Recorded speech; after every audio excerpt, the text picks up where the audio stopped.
Well, today you got an example of a new look. You know, as a society, we're obsessed with a new look. We, not here, but we, people in the United States, spend billions of dollars every year with all kinds of age-defying lotions and treatments. And I admit it, I've been caught up in the obsession. I colored my hair from age 37 to about 50. I don't know why I would color my hair when the gray looks so good. This week, I kind of got a new look. I went to the area of Little Palestine in Bridgeview and went to a place where a Palestinian barber named Muhammad gave me this adult-looking fade. Before I had the gray hair, I used to try to hide my bald spot. I don't know if you can see it there. Because the hair is so gray, you just don't see it as much anymore. But when my hair was dark, there was a big, halo there. And so I don't know what it was, the stuff that you sort of powder spray on there. I was caught up in it. Stopped doing that when my hair started going gray. Makes the bald spot less visible, I think. And I look dashing. During the pandemic, I let my hair grow long. And I loved it. And then last summer, I cut it short. Not quite as short as this, but I still try to take care of my hair. And there is a reason why my hair is this short this time. Aside from the fact that maybe it was just time, and I don't know, my hair's going to be long and short over time that way, but I've been swimming a lot at Moraine Valley Community College at the health center there to try to get more fit, more youthful, feel more energetic. And the chlorine has done great damage to my hair, even though I'm using the anti-chlorine shampoos and everything like that. So the barber looked at it, and he was like, I'm taking all of this off. So there we go. What is it, though, about new looks? All right, think about a new look that you might have recently gotten, or you wish you could have. You don't have to tell anyone, just think about it. How have people reacted when you've done it? If you did do it, and you haven't yet, how do you think people would react? And what's your reason for wanting this new look? You know, over the last at least year, starting kind of with the visioning time, but even before that, we've been imagining updates that need to happen on the building at Peace Memorial Church. And the lights are on today. That's one of the things that we've been imagining since long before I was here. I think it's kind of funny, though, that as a society, we're so obsessed with that new look. And at the same time, we've determined that there are some things that should be unchanging. We've also decided that there are some things that should never change, right? Like, we want to grow, but we don't want to be different. Or we want to look different, but we don't want to do any work to look different. We want to invite all kinds of people here who don't go to church, but we want to do church the same way that we always have. And I'm not saying it's just us. That is church in general.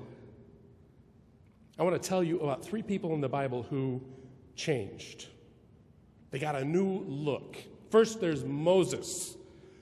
Remember who Moses is? Baby in a basket, flees Egypt as a young man after killing a guard, turns into Charlton Heston in the desert, meets God in the burning bush, leads the Hebrew people out of bondage in Egypt, and brings down the whole 10 Commandments thing from the mountain. He's a featured character in this morning's reading. In the Old Testament, Moses goes up the mountain and goes into what we would call the God cloud. And when he comes down with the tablets, his face is glowing. The people reacted with fear, but believed that he was glowing because he'd been in God's presence. Moses hid his face from them with a veil after that, except just after he'd come down from the mountain. He'd show a face to prove where he'd been. Then he'd cover it up. And some say that Moses covered his face not to keep people from being afraid, but because the glow faded after a while, and he didn't want people to know that his glow faded. He wanted the people to trust him. At any rate, Moses was changed. He got a new look, and the people said God did that. Here's another person closely related to Moses, Miriam. You know who Miriam is? Miriam is Moses' sister, was. She was the one who arrived just after the princess had drawn Moses out of the water and offered to care for him. She was a prophetess and one of the first praise song leaders. Not only that, but she's the one who led the Hebrew people in song after they'd been delivered from the Egyptians at Yam Suf, often translated as Red Sea, more accurately translated as the Sea of Reeds. In Numbers 12, we hear that Miriam, who did all that, but Miriam also went into the God cloud. Circumstances were a little different, though. She was in the cloud after criticizing Moses for marrying a person she didn't approve of. When the cloud was gone, Miriam was glowing. The Bible says, though, something a little different about it. It says that it wasn't glowing with God, but rather with a skin disease. Miriam asked for forgiveness, and then after a week, her skin returned to normal. The glow faded. Miriam changed. She got a new look from God, and the people said it was a skin disease. Little difference there. Finally, there's today's reading, the transfiguration of Jesus. Jesus took Peter, John, and James up the mountain to pray, and then there were two more people there. Suddenly it was Moses and Elijah, and Jesus' face and his clothes were glowing, and Peter was bewildered and didn't know what to do or to say. He suggested that they put up 3 dwellings for Jesus and his friends. Most would say that he's just talking nonsense, and the Bible story seems to indicate that. But I also think there's a possibility that there's something different going on here. Not knowing exactly what to do with this glowing and appearing situation, Peter offered hospitality and an offer of worship. The tents he talked about are also known as tabernacles, dwelling places to worship God. Maybe he didn't know what he was talking about. But the God cloud comes into play again after the glowing.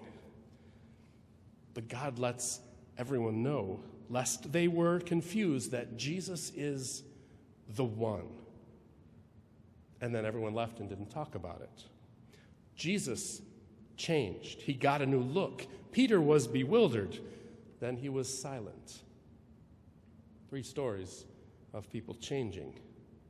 3 reactions: fear and awe, disdain and repulsion, bewilderment and silence. People react to changes differently. People reacted to changes in Bible times. People reacted to changes in 3 people from the Bible differently, too. I know that there are some glaring differences with these changes. Changes that were made in the Bible, and then changes that we make in our lives, to our hair, to our faces, to the buildings, to the lighting grid. The changes we make are generally for us, by us, or at least initiated by us, to feel better about ourselves or the spaces where we dwell. The changes from the Bible passages are initiated by God for God's purpose, and the ones who are changed have very little, if anything, to do with what happens. The reactions to changes that we make, though, are still unpredictable. I don't think that there's anything wrong with wanting to look and feel better. I think it's great that the lights are finally on and that it's bright in here. Everyone wants to applaud. It's not going to be as dramatic every week. You're going to get used to seeing it look like this and be like, oh, that's the way that it looks. but it's pretty dramatic today. I do think that there's something wrong with our cultural obsession with perfection. I don't think there's anything wrong with wanting to make changes and to make things better.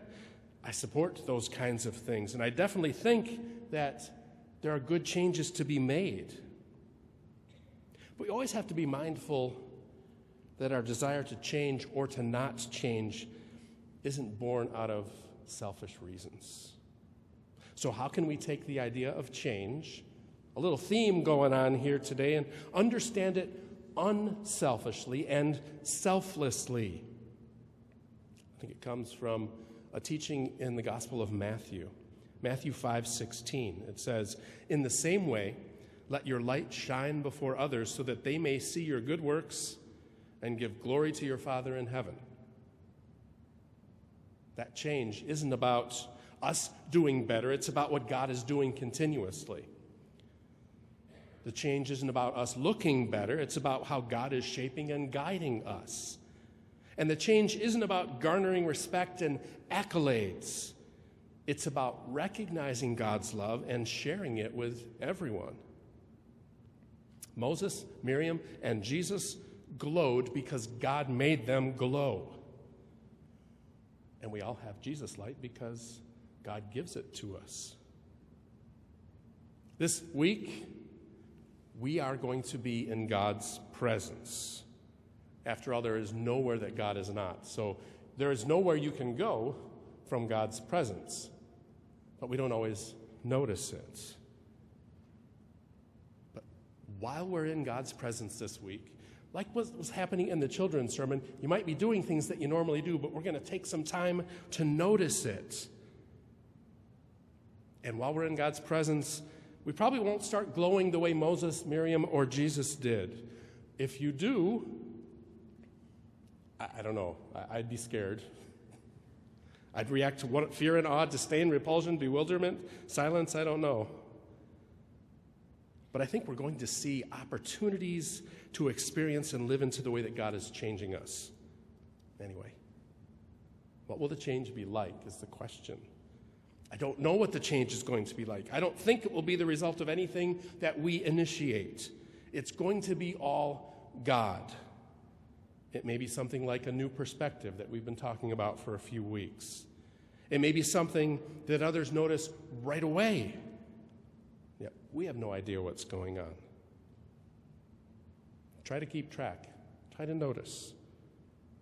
Maybe to the way people react this week. Some may react with a bit of fear. Others may not be pleased at all with what is going on. Still, others may be a little bit bewildered. But be assured, God is active and God is working. We get to trust, follow, and let God lead us through as we are changed. To God be the glory. Amen.